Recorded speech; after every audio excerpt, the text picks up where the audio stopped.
안녕하세요. 제가 아주 재미난 이야기를 들고 청취자 여러분을 찾게 되어 진심으로 신이 납니다. 제 나이 40대, 지금은 캐나다에 정착해서 살고 있는 이민자입니다. 처음에는 내 인생이 정말 척박하다, 바람 잘 날이 없다고 생각했는데 마음의 시름을 덜고 난 지금은 아주 재미난 과거가 되었네요. 나이 60도 70도 아니고 고작 40대에 산전수전 다 겪었다고 해도 과언이 아닐 만큼 파란만장한 제 이야기 궁금하시죠? 지금부터 한번 털어놔 보도록 하겠습니다. 끝까지 제 이야기를 함께 해주신다면 너무나도 감사할 것 같아요. 제 나이 20대 후반에 결혼을 했었습니다. 그런데 결혼 3년 만에 파경을 맞이했고 지저분한 싸움 끝에 이혼을 하게 되었습니다. 사실 싸움이라고 하기에는 억울하고 제가 일방적으로 당했다고 하는 게 정답일 것 같아요. 왜 이혼을 하게 되었는지 궁금하시죠? 지금 생각해도 어이가 없긴 한데 멀쩡한 제가 불임이라 오해를 받는 바람에 이혼을 하게 되었습니다. 정작 불임이었던 사람은 저의 전 남편이었는데 그 누명을 제가 다 뒤집어 쓰게 된 거였죠. 결혼하고 정말 1년이 넘는 시간 동안 아이를 가지기 위해 안 해본 노력이 없을 정도로 힘을 썼습니다. 배란일을 매번 체크하는 건 물론이고 한약도 먹어보고 남편과 저는 엄청나게 애를 썼어요. 시간을 정말 땅에다 버린 거나 마찬가지였죠. 남편과 도무지 안 되었겠기에 병원을 찾아가서 검사를 했는데 제 자궁과 난소의 기능은 100% 정상으로 나왔지만 남편이 문제였습니다. 제 남편은 정자의 기능이 거의 떨어져 있고 정자의 수도 별로 없어서 임신이 어렵다는 불임 소견을 받게 되었어요. 시험관으로도 가능성이 거의 없다면서 이 정도면 고생만 하고 아이를 가지기 어려울 것이라고 병원에서 시험관을 권하지 않았습니다. 나이도 어린데 임신이 안 된다고 하니까 남편은 엄청나게 좌절을 했어요. 그런 남편을 토닥이면서 기운을 차리게 만든 건 다름 아닌 저였습니다. 전 남편에게 그렇게 이야기를 했죠. 우리 둘이서 행복하게 살면 장땡 아니냐고요. 요즘은 애를 일부러 가지지 않는 부부들도 있는데 우리도 그렇게 둘이서만 오순도순 행복하게 살면 되지 않겠냐고 위로를 했어요. 다행히도 남편은 제 마음대로 움직여줬고 우리 둘이서만 행복하게 살자고 그렇게 약속을 했습니다. 거기다가 제가 제약회사 직원이었거든요. 그래서 일이 엄청나게 바쁘기도 했었어요. 제 커리어에 욕심이 있기도 해서 굳이 아이가 필요하지 않다고 남편을 위한 설득을 엄청나게 했죠. 하지만 우리 둘이 그렇게 결정한 것과 달리 시댁에서는 언제 아이를 낳을 거냐, 임신해라, 손주 타령을 어마무시하게 하셨습니다. 오죽하면 제가 명절을 피하고 싶어서 명절에 특근을 신청할 정도로 시달렸으니 말 다 했죠. 애가 잘생기게 해준다는 한약을 먹는 것은 기본이고 영양제도 매번 몇 박스씩 보내주셔서 집에 둘 자리가 없을 정도였습니다. 점집에도 다녀와 보고 아이가 생긴다는 암자에 가서 기도도 드려보고 정말 별짓을 다 해야 했어요. 남편의 자존심이 상할까봐 차마 시모한테 댁 아드님이 불임이라서 아이를 못 가지는 겁니다. 라고 말을 할 수도 없었습니다. 하루는 제주도에 여행을 가자고 하셔서 마지못해 따라갔더니 가서 도라르방 코를 만지면 아들을 낳는다고 했다고 차를 타고 지나갈 때 도라르방이 보이면 세워서 코를 만지게 하셨어요. 그 현무암에 제 손이 다 까지는 줄 알았다니까요. 처음에는 저에게 미안하다고 손이 발이 될 정도로 빌던 남편이 제가 아무 소리 안 하고 넘어가는 날이 많아지자 슬슬 제 편도 들어주지 않더라고요. 막말로 지한테 문제가 있어서 아이를 못 가지는 건데 입을 싹 닫으니까 제가 얼마나 짜증이 났겠습니까? 하루 이틀이면 몰라도 하루가 채 가기도 전에 몇 번이고 보채는데 진짜 미치겠더라고요. 그렇게 3년이란 세월을 보내고 나니까 시모가 제 탓을 엄청나게 하더라고요. 저한테 대놓고 불임이냐? 네 애 못 가지냐? 자궁이 약하냐? 하면서 살살 쪼아대기 시작하는데 몇 번이고 울컥했는지 몰라요. 제가 문제가 아니라 댁 아드님한테 문제가 있다고요. 하고 싶은데 그때마다 제 눈치를 살살 살피면서 제가 말을 할 수 없도록 남편이 이야기를 돌리곤 했죠. 그러다가 시모가 제대로 선을 넘어버린 겁니다. 처녀 쪽에 얼마나 놀았으면 애도 못 가지냐고요. 제가 그 말을 듣고 더 이상 참았다가는 바보 되겠다 싶어서 남편한테 소리를 꽥 질렀습니다. 야, 네가 뭐라고 말 좀 해봐. 하니까 시모가 거품을 물더라고요. 어떻게 지아비한테 너너 할 수 있냐고요. 그 와중에 우리 남편은 시모한테 뭐라고 한 줄 아세요? 얘 몸이 그렇게 생겨먹었는데 어떻게 하냐는 겁니다, 글쎄. 그 말에 우리 시모는 제가 불임인 걸 확신했고 당장 이혼하라고 난리를 쳤습니다. 이혼하라고 난리를 치니 발등에 불이 떨어진 건 남편이었죠. 새장가를 가더라도 자기가 불임이라 애를 못 낳을 게 뻔한데 어쩌겠어요. 여태 참아주고 다독여준 저랑 평생 붙어먹고 사는 게 제 딴에는 더 편하다고 생각했겠죠. 저한테 울고불고 빌었는데 제가 왜 이 꼴을 당하면서 결혼 생활을 유지해야 하는지 모르겠더라고요. 그래서 시모한테 당당하게 이야기했죠. 제가 아주 편한 며느리였다는 거 나중에 알게 되실 거라고 당장 이혼하겠다고요. 우리 남편은 사색이 되고 저는 남편에게 이야기했습니다. 네가 다음 부인 만나서도 애를 못 가지면 너네 가족들도 그제야 잘 알게 되겠지. 새 부인 맞이해서 잘 살아보라고 했습니다. 그러고는 떡하니 이혼 서류에 도장 찍어주고 나왔죠. 저랑 이혼하고 6개월 만에 전 남편은 선을 봐서 다른 여자랑 결혼을 하긴 했다고 하던데 그 여자랑도 결국 애 못 가지고 불임인 거 까발려졌더라고 하더라고요. 저한테 조금만 참아주지 그랬냐고 연락이 오긴 했었는데 어이가 없어서 쌍욕 한번 시원하게 박아주고 차단해버렸습니다. 여기까지도 엄청 재미있으셨죠? 그런데 제가 진짜 하고 싶은 이야기는 이게 끝이 아닙니다. 저는 이혼을 한 이후에도 여전히 제약회사에 잘 근무하면서 바쁜 일상을 보내고 있었습니다. 제가 이혼했다는 이야기를 제 입으로 떠벌리고 다닌 적은 없었지만 소문으로 은근히 퍼지더라고요. 잘 끼고 다니던 결혼 반지를 빼고 다니면서 사람들이 힐끗힐끗 제 손을 관찰하기도 했고요. 해외 부서로 발령받고 싶어서 발령 신청을 냈었거든요. 그러다 보니 주위에서 암암리에 제가 이혼했다는 소식이 퍼진 것 같더라고요. 하루빨리 해외 근무지에 발령받고 싶었지만 대기도 길고 조건이 좋은지라 몇 년이 걸릴 수도 있다고 하더라고요.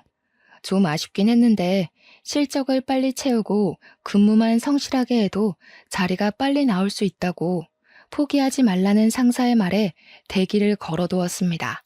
아무튼 제가 해외 발령 신청했다는 쐐기까지 박아지자 사람들이 그제야 남편은? 하고 물어보더라고요. 그래서 그냥 이혼했어 하고 말했는데 말이라는 게 그렇게 빨리 퍼지는 줄 몰랐습니다. 반나절 만에 회사 사람들 대부분이 제가 이혼했다는 소식을 전해 들었더라고요. 그러던 어느 날 옆옆 부서에 있던 돌싱남이 저랑 별로 친하지도 않은 사람인데 대뜸 이혼했어요? 하고 물어보는 겁니다. 이건 무슨 개똥 매너인가 싶어서 무슨 상관이시죠? 이렇게 대답을 했더니 머리를 긁적이더라고요. 제가 너무 직설적으로 물어봤죠? 하면서 회사에 돌싱 모임이라는 게 있는데 거기에 들어올 생각 있냐고 물어보더라고요. 처음 듣는 소리라 이게 무슨 말인가 했는데 진짜로 회사의 돌싱들끼리만 동호회를 하나 하고 있었던 거예요. 돌싱인 사람들끼리 모여서 건전한 취미 생활을 하는 모임인데 신작 영화가 나오면 3, 4, 5 모여서 같이 보러 가기도 하고 맛집 탐방도 한대요.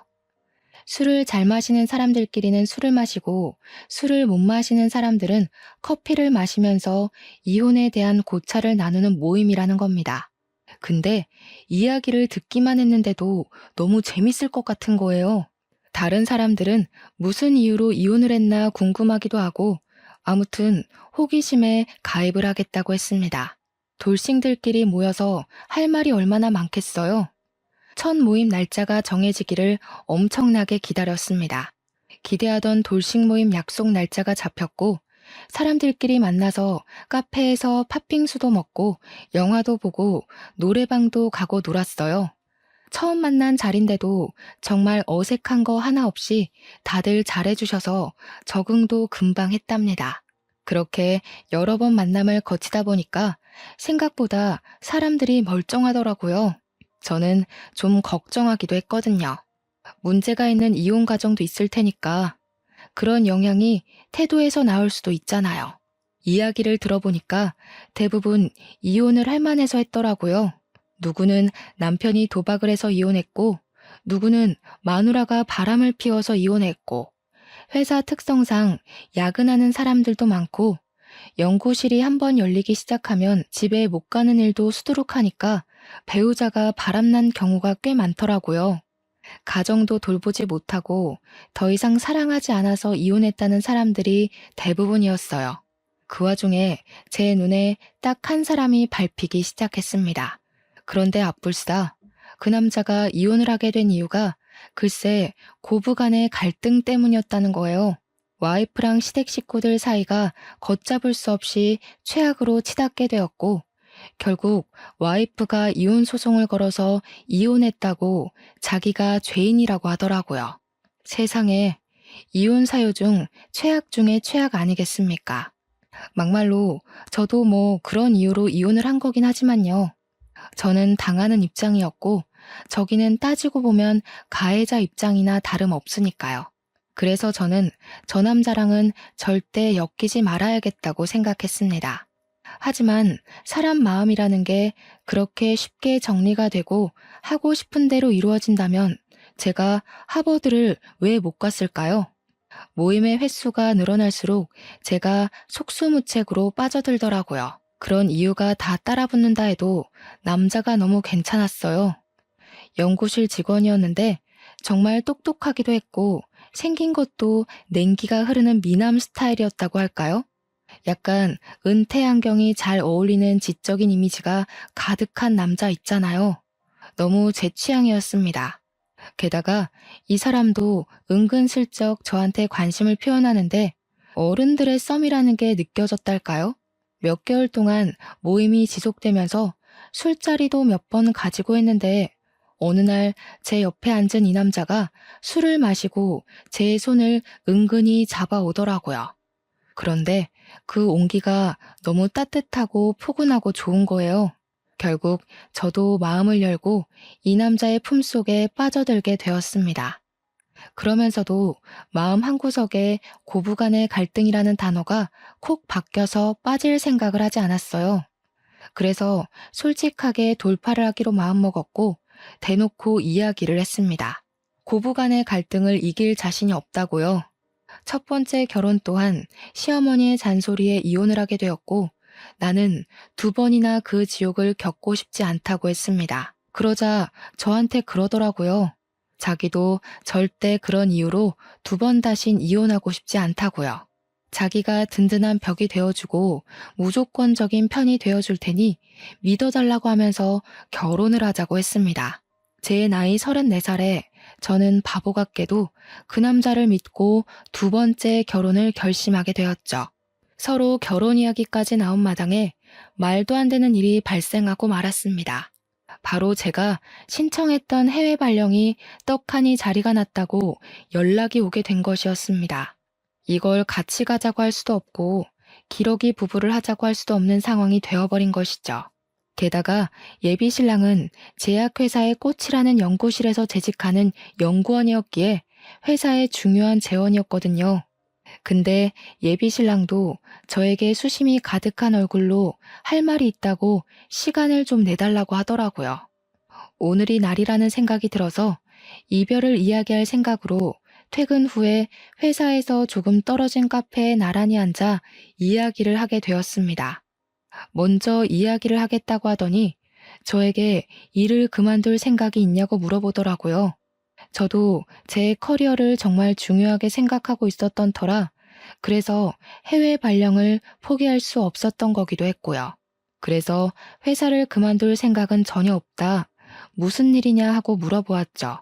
그러니까 저한테 사실은 자기가 해외 발령이 났다면서 6개월 뒤에는 캐나다에 가야 한다고 하는 겁니다.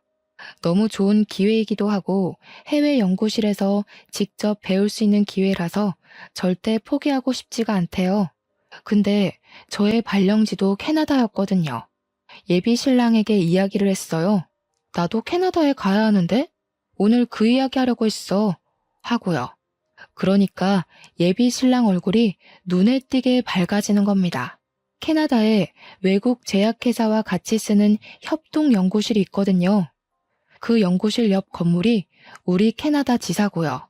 같이 가면 되는 거 아니냐고, 이게 바로 하늘이 내려준 운명인 것 같다면서 6개월 안에 결혼식을 올리고 캐나다에 가자고 하더라고요. 이별을 생각하고 만나는데 결혼의 급물살을 타게 된 거죠. 그런데 결혼 이야기를 구체적으로 나누고 각자의 집에 이야기를 하기로 했는데 고부간의 갈등이 자꾸 생각나더라고요. 게다가 재혼인데 재혼까지 실패하면 제가 무슨 면목으로 부모님을 뵐 수 있겠어요? 어떻게 해야 할지 고민을 하는 와중에 예비 시댁에서 먼저 저를 보고 싶다고 연락이 왔고 고부간의 갈등을 한번 겪어보자 싶어서 만나러 나갔습니다. 엄청나게 걱정을 하면서 딱 예비 신랑 네 가족을 만났는데 이게 웬걸? 시모에게 문제가 있는 게 아니라 신우가 문제가 있더라고요. 외적인 데서부터 깐깐한 포스가 느껴지는데 얼굴에는 심술이 덕지덕지 붙어가지고 완전 못돼 처먹게 생겼더라고요. 문제는 성격 또한 진짜 못돼 처먹었다는 것이었어요. 시모도 그렇다고 착하고 순한 건 아니었지만 은근히 바보 같은 구석이 있긴 하더라고요. 자기 꾀에 자기가 넘어가는 그런 부류 있잖아요. 저한테 시모랑 신우 둘이서 계속 재혼을 걸고 넘어지는데 자기 아들도 재혼이라는 사실을 까먹은 것 같더라고요. 그것도 고부간의 갈등으로 이혼을 하게 된 거였는데 뭘 믿고 자꾸 저한테 재혼 들먹이는지 어이가 없었습니다. 대놓고 물어본 건 아니고 은근히 돌려서 물어보니까 예비 신랑의 전부인이 악기를 다루던 사람이었다고 하더라고요. 할 줄 아는 게 피리 부는 거밖에 없었다면서 그걸로 괴롭혔다고 신우가 자랑스럽게 이야기를 하더라고요. 전부인네 집이 꽤 부잣집이었다는데 살림 하나하나 트집 잡으면서 괴롭히니까 못 버티고 이혼하자고 한 거죠. 그것도 결혼한 지 6개월 만에 이혼을 했대요. 그러면서 저한테 6개월 살고 이혼한 거랑 3년 살고 이혼한 거랑 같겠냐면서 모양 빠지는 건 제 쪽이니까 알아서 잘 하라고 하더라고요. 예비 시모도 예비 시부도 예비 신랑도 아닌 예비 신우가 저한테 그 말을 하는데 얼마나 어이가 없던지. 그러면서 저한테 가풍을 꼭 지켜야 한다면서 한 달에 한 번은 무조건 가족 모임에 참석해야 하고 명절에 친정 갈 생각은 하지 말라고 하대요. 출가 외인은 출가 외인답게 굴으라면서 하자 있는 여자 우리가 품어주면서 재혼시키는 거니까 말 잘 들으래요. 저도 뭐 지지 않고 이야기하긴 했습니다. 신우 되실 분도 그럼 명절에 시댁에 가 있으셔야 하니까 친정에는 방문하지 않으시겠네요? 한 달에 한 번 모임도 꼬박꼬박 하시는 거고요. 제가 알아서 챙길 테니까 출가 외인이면 출가 외인답게 구셔야죠. 그러니까 부들부들 떠는데 그 꼴이 퍽이나 우스웠습니다. 예비 신랑도 저한테 말 잘했다면서 누나가 뭔데 우리 결혼에 감나라 배나라 하냐고 신경 쓰지 말라고 하더라고요. 아무튼 저와 예비 신랑이 6개월 뒤에 캐나다에 가야 하는 걸 양가가 다 알고 있었기에 빠르게 결혼부터 하기로 했습니다. 재혼이기에 식도 간단하게 가족들끼리 올리기로 했고 혼인신고는 비자 문제가 걸려 있어서 먼저 하기로 했죠. 그런데 제 예상 밖의 일이 벌어졌어요. 예비 신우가 생각보다 발이 무척이나 넓은 사람이었더라고요. 저한테 어디 학교를 졸업했냐, 어느 동네에 살았었냐, 이것저것 호구조사를 하더니 뒤에서 몰래 알아봤었나 봐요. 결혼식을 코앞에 두고 예비 시모가 저를 부르길래 나갔더니 예비 신우랑 같이 저한테 사기 결혼을 하려고 했다고 혼인 무효 소송을 걸겠다는 겁니다. 저한테 호통을 막 치면서 이야기를 하는데 이게 다 무슨 소린지 영문을 몰라서 가만히 있었죠. 그러니까 예비 신우가 그러대요? 어디 불임인 걸 속이고 재혼을 하려고 했냐고요. 하나뿐인 아들이 대를 이어야 하는데 불임이 웬 말이냐고 소리를 치더라고요. 예비 시모가 가슴을 퍽퍽 펴면서 어디 애도 못 낳는 게 결혼이냐고 신우는 옆에서 야실야실거리면서 이야기하더라고요. 애 낳는 건 축복인데 어떻게 감쪽같이 속이고 결혼을 진행하려고 했어? 이건 사기지. 이러면서요. 지는 애가 둘이나 있다 이거죠. 저도 이야기했어요. 어디서 들었냐고 물어보니까 전 남편네 친인척이랑 신우가 한 달이 건너서 아는 사이래요. 그래서 저도 콧방귀를 뀌면서 말했습니다. 하나는 알고 둘은 모르시네. 제가 불임인 게 아니라 걔가 불임이었거든요. 라고요. 그러니까 미심쩍어 하면서 신우가 또 어디론가 전화해서 물어보더라고요. 그러더니 큰 소리가 오고 가는데 제 말이 맞는다는 걸 확인한 것 같았어요. 전화를 끊고 나서 제가 의기양양한 표정으로 앉아 있으니까 시모랑 신우가 둘이 속닥속닥 하더니 저보고 이만 가보래요. 진짜 어이가 없어서. 제가 그대로 가면 사람이 아니잖아요. 신우한테 당당하게 사과하라고 이야기를 했습니다. 그러니까 신우가 아니 가족끼리 뭘 이런 걸로 얼굴을 붉히려고 하냐고 되려 큰 소리를 치는 겁니다. 시모는 속 시끄러우니까 이만 가보라고 손을 허이허이 젓고 있고 저도 만만하게 보이면 안 되겠다는 생각이 들어서 사과하시라고요 하고 큰 소리를 쳤어요. 그러니까 저보고 어디서 큰 소리를 내냐고 건수 잡았다는 듯이 호통을 치는 겁니다. 제가 진짜 짜증이 확 나서 앞으로 그냥 저 불임인 줄 알고 사시라고 저 남편한테 이야기해서 애 안 가지고 살게요 했습니다. 그러니까 둘 다 화들짝 놀라서는 아니 무슨 말을 그렇게 하냐고 사과하면 되잖아 할게 하더니 시모가 신우 보고 사과하라고 시키더라고요. 신우가 저한테 아니 옳게 진짜 가지가지 한다. 꼭 사과를 받아야겠어? 하는데 제가 가지가지 하는 김에 더 해볼까요? 하니까 꼬리를 내리더라고요. 그래 내가 미안해 실수했어 하고 사과하자마자 잘 알겠다고 사과를 받아줄지 말지는 생각해 보겠다고 하고 집으로 돌아왔습니다. 저와 남편이 미리 혼인신고를 하기도 했고 둘 다 해외 발령으로 준비할 게 많았던 터라 남편 혼자 살던 집에 살림을 합쳐서 같이 살고 있었거든요. 남편이 집으로 돌아오자마자 붙잡고 이야기를 죄다 털어놓았습니다. 내 전 남편의 가족이랑 신우가 어떻게 아는 사이인지는 모르겠는데 내가 불임이라고 했다면서 혼인 무효 소송을 들먹이더라 했어요. 그러니 남편의 얼굴이 사색이 되어서는 미친 거 아니냐고 난리가 났더라고요. 있는 그대로 모든 걸 설명해주고 나니까 남편이 신우한테 바로 전화 걸어서 누구 앞길을 망치려고 하는 거냐고 화를 냈어요. 입 한 번만 더 놀렸다가는 주둥이를 확 꿰매버릴 거라고 앞으로는 조심하라고 난리를 치더라고요. 다음날 신우가 나한테 연락 와서는 일을 왜 크게 만드냐고 핀잔을 주더라고요. 자기가 사과한 걸로 끝냈으면 됐지 굳이 가족 간의 분란을 만들 필요가 있었냐고 자기 할 말만 하더라고요. 그래서 저는 그냥 살포시 무시해버렸습니다. 우리 집에서는 사위랍시고 100년 손님 대접해주는데 저는 무슨 시댁의 평생 노예, 몸종 이런 건 아니잖아요. 저도 한번 이혼해보고 나니까 제 성격대로 살아야 마음도 편안하고 몸도 편안하다는 걸 깨닫게 되었고요. 그래서 그냥 캐나다 가기 전까지 내가 하고 싶은 대로 살아야겠다 싶어서 막 나갔습니다. 하루는 시모가 나물 반찬 하는 법을 알려주겠다면서 재료 싹 손질한 상태로 들고만 오라는 거예요. 그래서 저는 나물 반찬을 그냥 반찬 가게에서 사갔습니다. 어차피 그 맛이 그 맛 아니겠어요? 하면서요.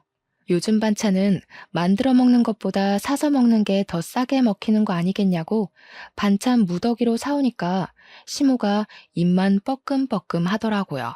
우리 아들은 고기 반찬 좋아하니까 이러면서 고기 반찬 죄다 남편 앞으로 가져다 놓을 때도 저도 좋아한다고 제 앞으로 도로 돌려놓고는 했습니다.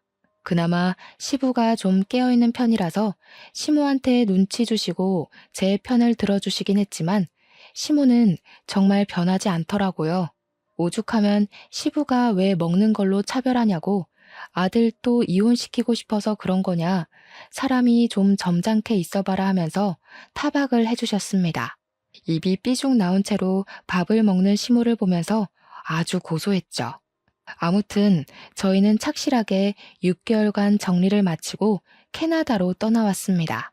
괴롭히는 사람 하나 없으니까 너무나도 평화롭고 좋더라고요. 진짜 대충 3개월 정도 시댁이랑 부딪힌 건데 그 짧은 시간도 너무나도 스트레스였거든요. 전 부인이 6개월 만에 왜 두 손 두 발 들고 이혼하자고 도망을 갔는지 알겠더라고요. 캐나다로 이사와서 우리가 부부라는 이유로 3인이 함께 쓰는 아파트 사택을 회사 측 배려로 내어주었어요. 집도 넓고 편하고 진짜 최고였습니다. 캐나다가 춥긴 하지만 공기도 너무 좋고 어딜 가도 자연 경관이 장관이고 남편이랑 너무 행복했어요. 혹시 워라벨이라는 말 아세요? 워크 라이프 밸런스가 어찌나 좋은지 퇴근도 칼퇴근이고 실적 가지고 쪼아대는 것도 없고 물론 그만큼 스스로 잘해야 하는 것 환경인 것도 맞지만 한국에서 뼈를 갈아 넣으면서 일했던 경력을 생각하면 여기서는 충분히 하고도 남겠더라고요. 그렇게 우리는 3년간의 해외 계약을 잘 마치고 한국으로 돌아가 보자 하는 마음으로 살았습니다. 물론 임신 계획은 3년 뒤로 미루게 되었죠. 제가 임신을 하게 되면 육아휴직을 내야 하는데 발령까지 와서 그러면 민폐니까요. 캐나다에 와서 처음으로 여름 휴가철이 다가왔어요.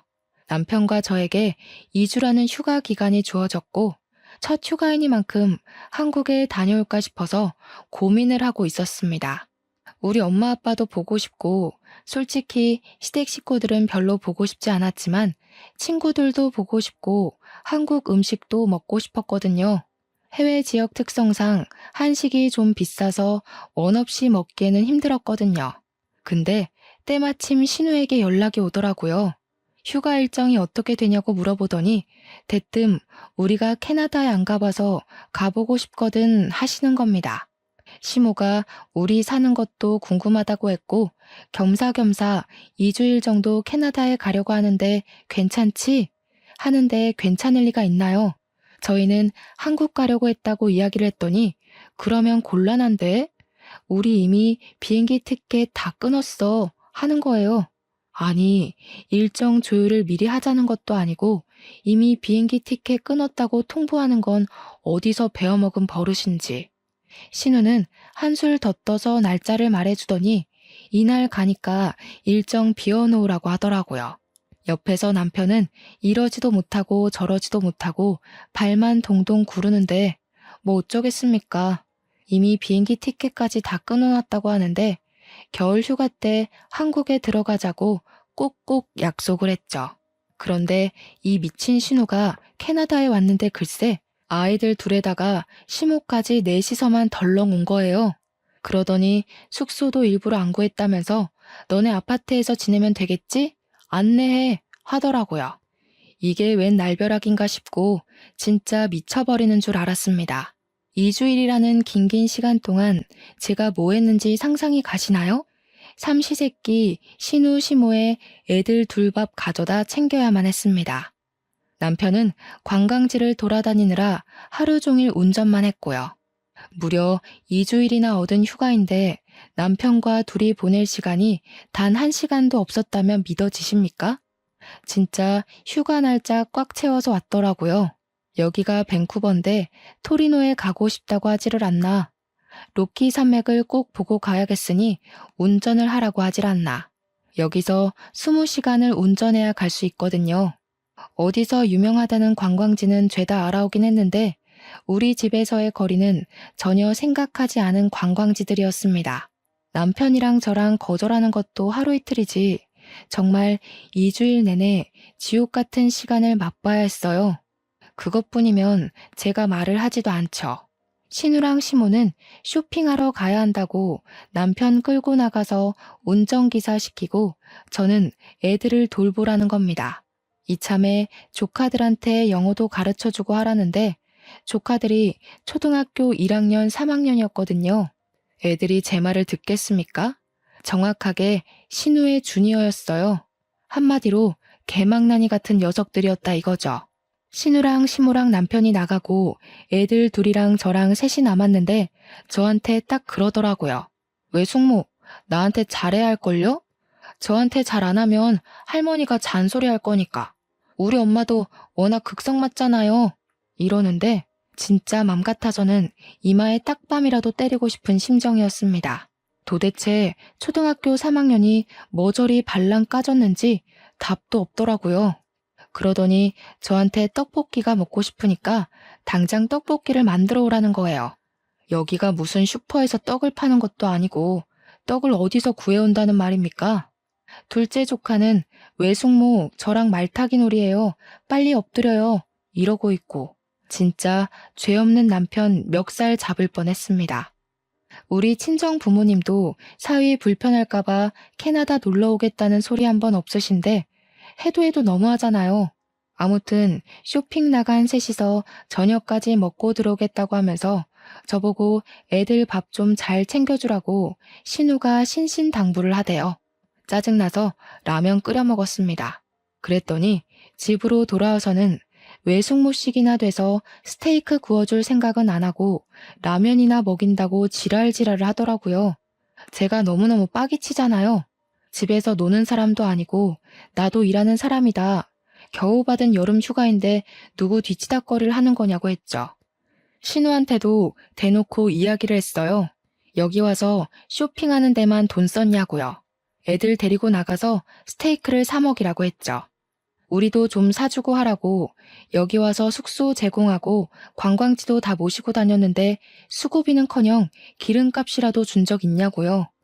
그랬더니 시모가 가족끼리 뭘 그리 계산적으로 나오냐고 애들이 라면 먹으면 몸에 안 좋으니까 하는 소리지 하는 거예요. 그래서 저도 몸보신하고 싶으니까 몸에 좋은 것 좀 사오시라고 했죠. 그렇게 열이 뻗치는 2주일을 보내고 남편이 신우랑 시모한테 신신당부를 하더라고요. 다음 휴가 때부터는 우리가 한국에 나갈 예정이니까 절대로 캐나다 올 생각하지 말라고요. 여기 회사 사택이라 이렇게 많은 사람들이 묵는 것도 당연히 안 되고 시끄럽게 굴면 안 된다고 조카들 때문에 아랫집에서 항의도 들어왔다고 살벌하게 이야기를 했습니다. 이러면 인사고과에 문제 생겨서 승진도 못할 거고 아들 회사 잘리는 거 보고 싶냐고 하니까 시모가 마지못해서 알겠다고 하더라고요. 신우는 세상 빡빡하게 군다고 대기업 너만 다니냐고 구시렁거리는데 신우네는 대기업 다니는 사람 없거든요. 겨울 휴가 때는 일정을 미리 공유하지 않기도 했고 남편이 했던 말이 있어서 그런지 캐나다에 오겠다는 소리가 없더라고요. 그래서 준비했던 대로 한국에 나가서 국내 여행을 쭉 돌았습니다. 시댁에는 딱 하루만 갔고 남편이랑 둘이 제주도도 다녀오고 친정에서도 며칠 쉬고 친구들도 만나고 했어요. 시무만 우리 아들 한국 왔는데 왜 이렇게 얼굴 보기가 힘드냐고 우는 소리를 했는데 남편이 쉬러 온 거니까 집에 안 갈 거라고 못을 박더라고요. 그래도 마음에 걸리긴 했는지 혼자 시댁에 하루 갔다 오더니 저한테 안 따라가길 잘했다고 하대요. 시모가 며느리 일 시키려고 잔뜩 준비를 해놨더래요. 제가 안 가서 신우랑 시모가 일 다 했다면서 다음에도 가지 말라고 하더군요. 겨울을 한국에서 잘 보내고 다시 캐나다로 들어와 회사 일에 치여 엄청 바쁘게 지냈습니다. 그렇게 또 여름 휴가가 왔는데 남편이 이번에는 미국으로 가서 휴가를 보내고 오자고 하더라고요. 그런데 아니나 다를까 신우한테서 연락이 오더라고요. 이번 여름 휴가는 언제냐고요? 저희 미국 갈 거예요 하고 이야기하니까 그러면 곤란한데? 이러더니 우리 애들 좀 보내려고 했다고. 캐나다에서 영어 배우면 좋잖아. 아니면 미국으로 보낼까? 데리고 좀 갔다 와. 하는 겁니다. 한 달 정도 보낼 테니까 케어 좀 부탁한다고 하는데 남편이 전화를 빼앗아 말했어요. 우리 휴가 2주일밖에 안 되고 미국 갈 건데 무슨 한 달 동안 보내겠다는 미친 소리를 하고 있냐고 했죠. 그러니까 신우가 뻔뻔하게 우리 애들 다 커서 밥만 잘 챙겨주면 되니까 미국은 다음에 가라는 거예요. 남편이 보내기만 해보라고 공항에서 국제 미아되는 꼴 보고 싶으면 그렇게 하라고 했더니 신우가 가족끼리 너무하다고 난리더라고요. 그렇게 여름 휴가는 남편과 저와 둘이서 미국 여행을 잘하고 돌아왔습니다. 캐나다도 좋은데 미국도 진짜 좋더라고요. 그 다음 휴가 때 진짜 진상 신우의 제대로 된 모습을 볼 수 있었습니다. 이번에는 신우도 작정을 했는지 갑자기 연락이 와서는 우리 애들 내일 캐나다 들어가니까 공항에서 픽업 좀 하라는 거예요. 제가 놀래서 애들끼리 온다고요? 했더니 다 컸으니까 상관없다고 밥 잘 챙겨주고 숙제 좀 도와주고 영어 공부도 시켜줘 하고는 끊더라고요. 남편이 열받아서 계속 전화를 걸었는데 그 뒤로는 아예 남편 전화도 제 전화도 수신 거부를 했는지 받질 않았습니다. 남편이 찜찜하니까 어쩔 수 없이 공항에 나갔는데 진짜로 몸만한 캐리어 2개를 질질 끌고 조카들 2명이 덜렁 캐나다에 온 거예요. 남편이 너네 언제 돌아가냐고 물어보니까 한 달 뒤에 간다고 하더래요. 숙제에 영어책에 한아름 짐을 들고 왔는데 제가 이걸 다 언제 하냐고 물어보니까 외숙모랑 하면 된다던데요? 하고 있더라고요. 진짜 한 달 동안 제가 애들 수발을 다 들었는데 진심으로 아이 낳는 게 왜 축복인지 모르겠더라고요. 초등학교 2학년, 4학년이 제 말을 들어줄 리도 만무하고 죽는 줄 알았습니다. 애들은 햄버거 먹고 싶다, 피자 먹고 싶다 난리도 그런 난리가 없는데 진짜 애들 손에 100달러 한 장도 안 쥐어 보냈더라고요. 그러면서 첫째 조카가 뭐라는 줄 아시나요? 엄마가 메이플 시럽을 사오라고 했다며 사흘 목록을 적어줬다고 종이를 건네더라고요. 무슨 캐나다 화장품에 생필품에 조미료에 많기도 더럽게 많더라고요. 애들한테 웃으면서 돈은 가지고 왔냐고 물어보니까 외숙모가 사줄 거라고 했어요. 하는데 진짜 신우 머리채 잡고 싶었습니다. 그래서 그냥 저도 될 대로 되라 하고 하나도 안 사줬어요. 남편도 열받았는지 왜 그런데 우리 돈 쓰냐고 사주지 말라고 했고요. 그런데 애들 밥을 굶길 수는 없지 않겠어요? 그래서 밥만 정말 덜렁 해줬습니다. 저희도 한 달 내내 휴가를 받을 순 없어서 출근을 해야 했거든요. 출근할 때는 애들한테 알아서 집 보라고 그러고 나갈 수밖에 없었죠. 근데 집에만 돌아왔다 하면 집이 개 난장판이 되어 있는 거예요. 자기들끼리 뭐 해 먹겠다고 난리를 친 건지 하루는 주방이 완전 밀가루 범벅이 되어 있었습니다. 화가 나서 너네 이게 다 뭐 하는 짓이니? 하고 소리를 치니까 쿠키 좀 구워 먹어볼까 했다고 유튜브 보면 다 나온다고 당당하게 말하는데 아이고 두야. 너네가 다 치우라고 청소하는 법도 유튜브 찾으면 나온다고 했더니 조카애가 울면서 신우한테 고자질을 하더라고요. 외숙모가 구박해서 여기서 더는 못 지내겠다고 했는지 신우가 난리를 치는데 그 엄마의 그 딸이더군요. 결국 난리치는 신우 목소리 듣기 싫어서 남편에게 토스했죠. 그랬더니 남편도 쌓아둔 게 많았는지 신우한테 진짜 분노의 지랄을 하더라고요. 애들한테 돈 한 푼 안 주고 캐나다까지 보내는 건 어디서 배워먹은 진상짓이야?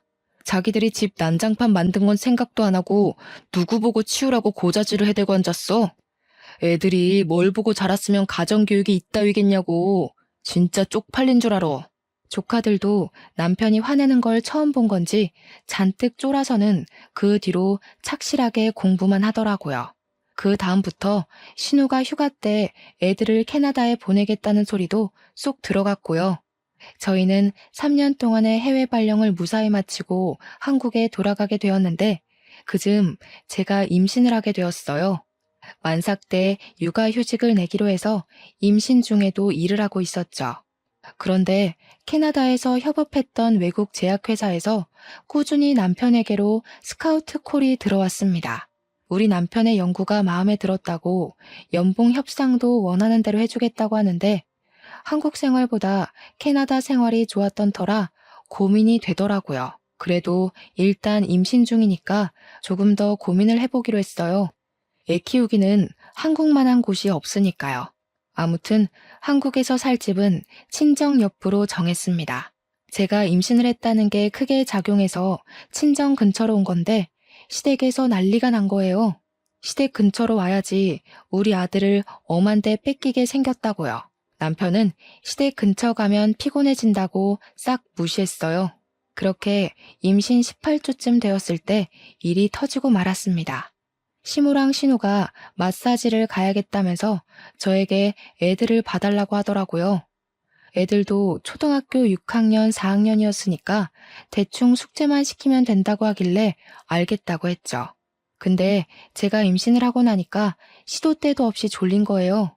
그래서 소파에서 잠시 자고 있었는데 둘째 조카가 숙제 다 했다고 놀아달라고 저를 깨운 거죠. 너무 푹 잠들었던 터라 잠이 덜 깬 상태로 왜 하고 있는데 일어나 보라고 하면서 둘째 조카가 제 배 위로 올라타선 심한 응석을 부렸습니다. 그런데 순간 배가 너무 아파서 눈앞이 핑 돌면서 배가 미친 듯이 땡기고 식은땀이 줄줄 나는 거예요. 30시간 같은 3분이 지났는데 배가 괜찮아지지 않고 점점 뭉치는 느낌이 들고 아랫배가 찢어지는 느낌에 땅바닥에 주저앉고 말았는데 조카 2명이 저를 손가락질을 하더라고요. 와, 아픈 척 지리고 오지고. 이 말을 내뱉는데 순간 눈물이 줄줄 나는 겁니다. 때마침 시부가 집에 왔고 제가 배를 붙잡고 대굴대굴 구르는 걸 보고 급하게 119를 불렀어요. 병원에서 하는 말이 정말 큰일 날 뻔했다고, 아기가 튼튼하고 산모의 자궁이 튼튼해서 버틴 거라고, 하마터면 유산할 뻔했대요. 시부가 열받아서 씩씩거리고 남편도 헐레벌떡 오고 시무랑 신우도 병원에 왔는데 신우가 뻔뻔하게 애들이 장난 좀 쳤다던데 뭘 이렇게 유난이야? 라며 짓거리는 겁니다. 남편이 열받아서 씩씩대는데 옆에 서 있던 시부가 신우 따귀를 확 날려버렸습니다. 너 때문에 귀한 손주 잃을 뻔했는데 어디서 뻔뻔하게 그딴 소리를 짓거려? 뺨 맞은 신우랑 시모랑 둘 다 얼어붙어 있었죠. 엄마고 누나고 꼴도 보기 싫어. 당신네들 꼬락서니 보기 싫어서 우리 이민 갈 거야. 찾아올 생각도 하지 말고 연락도 하지 마. 진즉에 내가 첫 번째 이혼을 했을 때 인연을 끊었어야 했어. 그 말에 시모가 사색이 돼서 아들아 아들아 하는데 시부가 당신은 아들이라 부를 자격도 없다고 고래고래 화를 냈어요. 우리 친정 부모님도 소식 듣고 오셔서는 열받아서 시모한테 한 소리 하시더라고요. 도대체 가정교육을 어떻게 시켰길래 줄줄이 집안 망신을 이리도 시키십니까? 2번 다신 우리 딸한테 연락도 하지 마세요. 내가 우리 사위 봐서 참는 겁니다. 시부가 고개 숙이고 죄송하다고 이야기하고 신우랑 시모 보고도 사과하라고 호통을 쳐서 결국 신우랑 시모도 저한테 무릎 꿇고 사과를 했습니다. 아마 우리 부모님이나 시부 아니었으면 사과도 안 하고 뻔뻔하게 굴었겠죠. 물론 저도 그 사과를 받아주진 않았습니다. 결국 안정이 필요하다는 말에 저는 육아휴직을 일찍 쓰려고 했고 남편은 진지하게 이민을 가자고 했습니다. 남편이 연봉이 오를 테니 생활비 걱정은 안 해도 될 것 같다며 캐나다에서 재취업 준비를 하는 게 어떻겠냐고 했어요.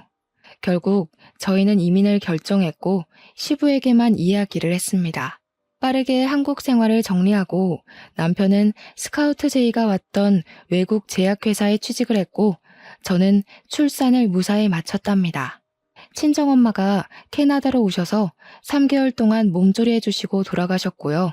아이도 꽤 컸고 저는 재취업 준비를 해서 좋은 회사에 취직도 하게 되었습니다. 시모랑 신우는 어떻게 되었냐고요? 그 뒤로 저한테는 물론이고 남편한테까지도 연락을 못하게 되었죠. 남편이 모조리 다 차단했거든요. 근근히 시부를 통해서만 안부를 전하며 살고 있는 중입니다. 여러분도 참고만 살지 마시고 꼭 하고 싶은 말은 다 뱉으면서 삽시다. 제 이야기를 들어주셔서 감사합니다.